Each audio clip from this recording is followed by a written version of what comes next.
Assalamualaikum warahmatullahi wabarakatuh. Perkenalkan, nama saya Radisti Cahya Anggriana.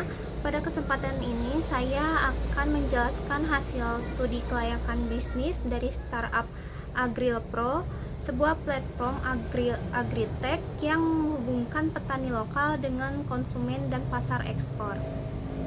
Dari aspek pasar Agril Pro memiliki peluang besar karena menjawab kebutuhan nyata petani dan konsumen. Namun, tantangan utamanya adalah rendahnya literasi digital petani dan ketergantungan pada musim panen.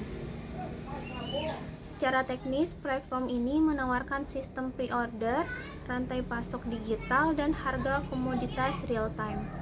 Tapi ada resiko terkait infrastruktur internet pedesaan dan keamanan data pengguna. Dari sisi hukum, AgriPro wajib berbadan hukum serta mematuhi UU Perlindungan Data Pribadi. Resiko hukum mencakup perubahan kebijakan pertanian dan kontrak mitra. Secara manajerial, tim harus kompeten di bidang agrikultur, teknologi, dan logistik. Resiko bisa terjadi jika bergantung pada sosok tertentu atau kurangnya pengalaman. Terakhir, dari sisi keuangan, bisnis ini membutuhkan modal besar dan beresiko merugi di awal. Tapi jika efisiensi operasional berhasil, probabilitas jangka panjang masih bisa dicapai. Kemudian di sini ada proyek arus kas 5 tahun ke depan.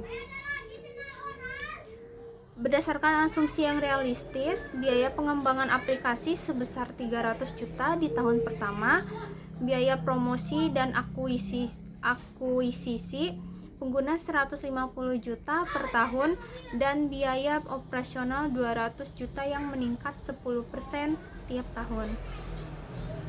Pendapatan ini berasal dari komisi 5% per transaksi. Volume transaksi diproyeksikan naik 50% per tahun dan 1 miliar di tahun pertama hingga 5 miliar di tahun kelima. Namun, hasil proyeksi menunjukkan bahwa arus kas tetap negatif selama 5 tahun pertama. Hal ini menunjukkan bahwa tanpa perubahan strategi, bisnis akan mengalami kerugian jangka pendek. Selanjutnya ada analisis kelayakan finansial. Dari perhitungan finansial, NPV bernilai negatif, yang artinya secara finansial proyek ini belum menguntungkan. IRR lebih rendah dari tingkat diskonto sehingga tidak memenuhi ekspektasi investor.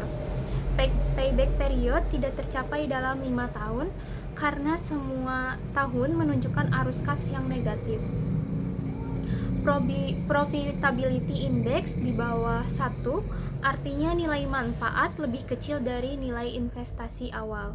Maka dari sisi keuangan, bisnis AgriPro belum layak kecuali ada pendanaan tambahan, efisiensi biaya, atau strategis monetisasi baru. Selanjutnya, evaluasi resiko dan rekomendasi strategis. Ada 3 skenario resiko yang harus diperhatikan. Pertama, jika teknologinya mudah ditiru oleh pesaing besar, maka AgriPro harus membangun keunikan layanan seperti prediksi harga, berbasis AI, atau komunitas petani eksklusif. Kedua, ketergantungan pada kooperasi dapat menimbulkan resiko operasional. Oleh karena itu, perlu diperluas kerjasama langsung dengan petani yang mandiri. Ketiga, perubahan regulasi ekspor yang mendadak bisa mengganggu bisnis. Maka AgriPro harus memperkuat pasar lokal dan punya tim hukum untuk mengantisipasi perubahan.